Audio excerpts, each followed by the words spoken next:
I do want to start with kind of a somber moment. I lost a very good friend last night. His name was Willie Lehner. He owned Blue Mountain Dairy. Willie was one of the cheesemakers in the world. He did something called Banner's Cheddar that changed my life for the better. He was a wonderful man. He used to bring in and trade cheese for beer, and I always came out on top. And so a beloved guy, and unfortunately pancreatic cancer gave him. So everyone, please raise your cans quick to my good friend Willie, all right? Now, I've got to raise another kind of can. This is called a growler. And this particular growler is from the early 1900s. Our friend John Lubowitz, who by the way was the one who gave us the records to figure out how to make this beer, bought these in, and he used to tell me that, you know, beer when you pour it's foamy. Well, you go to the bar, did you want to have a bucket of foam? They would rub butter on the inside because the fat and butter would destroy the foam. May not be the best taste for the beer, but what the hell you want to value, right? But anyway, so I've got to start working on this growler, and anyone who else wants to come up here.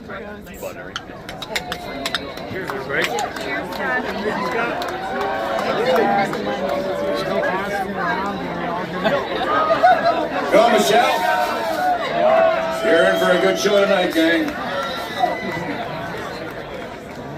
Look at this. So while these people are lapping up that beer, let's chat about beer a little bit, okay? You folks know that the oldest known recipe for a foodstuff ever found by archaeologists is a beer from ancient Mesopotamia. It's over 8,000 years old.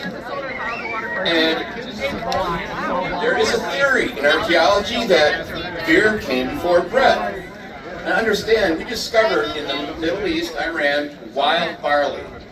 And instead of being a wandering species as we were, we decided we'd hang out because we learned if you took this grain, pulled it off, ground it up, and added water to it, you had a primitive porridge. Well, lo and behold, some of this porridge is undoubtedly left and ignored for a few days.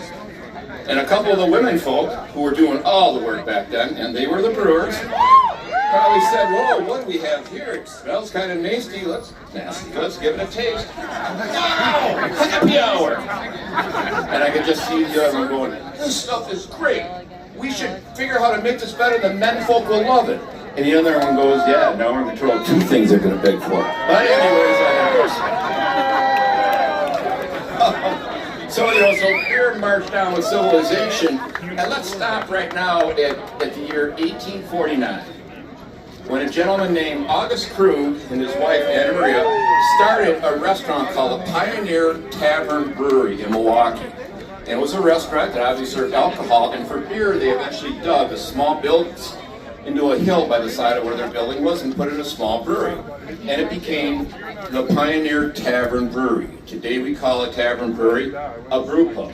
Personally, I think tavern brewery sounds cool, you know what I mean?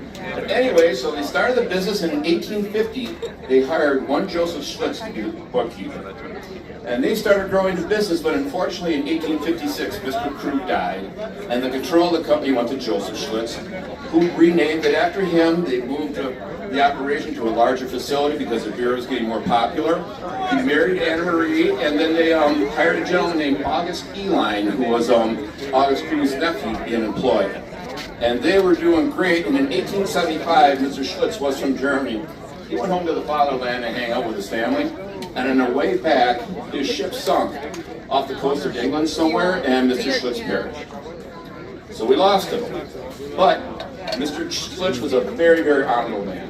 And August Krug had always told him, if you pass, I'd like you to give control of the brewery to my nephew August Eline and his brothers. And so in Joseph Schlitz's will, the brewery did go to August Eline's family. And the Elines ran it through all the years of success and domination and what have you. And they really started growing to the fact that in 1902, Schlitz hit 1 million barrels, surpassed Pabst as the #1 selling beer in the country, and never looked back. Never. They made it to Prohibition. They restarted rebrewing in the 30s. They did innovations such as the brown bottle. That came from Schlitz. That brown glass is a quality thing. It blocks out a wavelength of light that will break off a fraction of the hop compound mixed with hydrogen sulfide that's present in all beer and gives you something that Mr. Skunk smells like. Not too pleasant, but the brown bottle prevented that from happening. That's a Schlitz innovation. Well, so what happened, how we got involved, because Schlitz was growing, and in 1950 they sold 5 million barrels of beer. Anheuser-Busch was second with 4 million, and for the next 2 years those guys were fighting it out on top. Schlitz was the beer. Let's face it, you come to the 1940s, what was happening? Post-World War II, we were growing, we were feeling our oats as a nation. We were getting prosperous, we were getting homes, having big families, buying cars, traveling, and Schlitz was a beer that fueled that revolution as far as I'm concerned.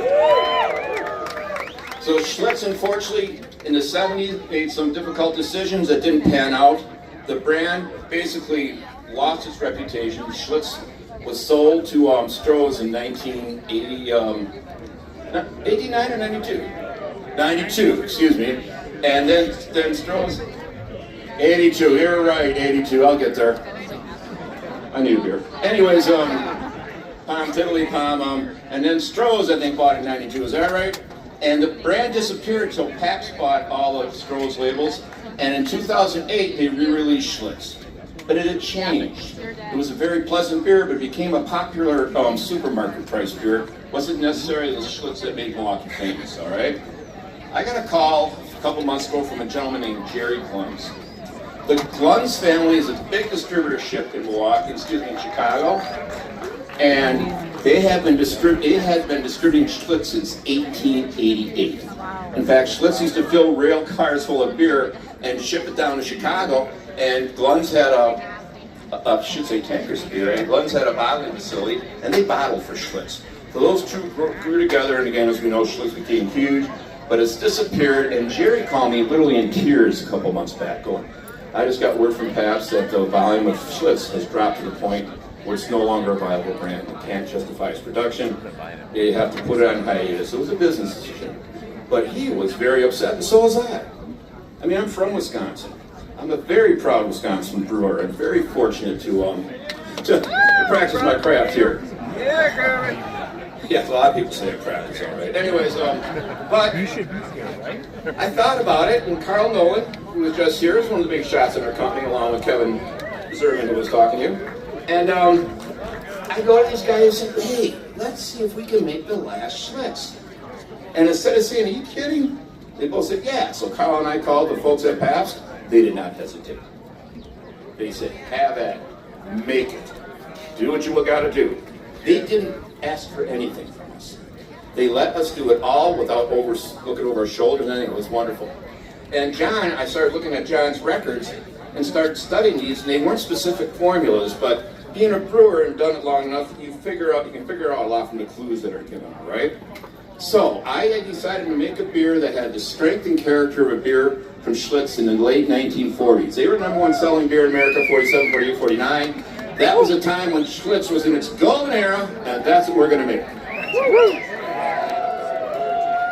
And so for the beer nerds in the audience who really like knowing this stuff, this beer is 75% 6-row malted barley, no longer popular, 25% corn grits, 18 bitterness from hops that are American cluster and European German middle fruit.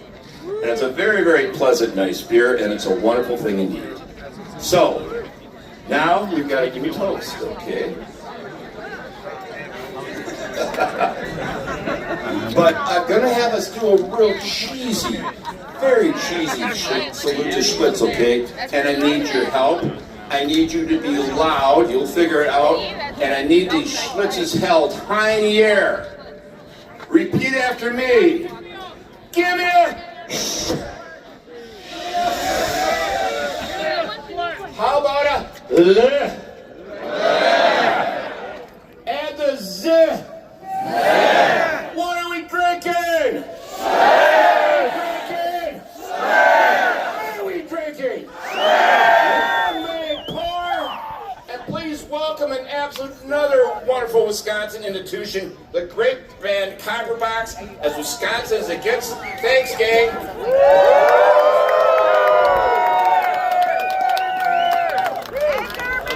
Kirby Nelson.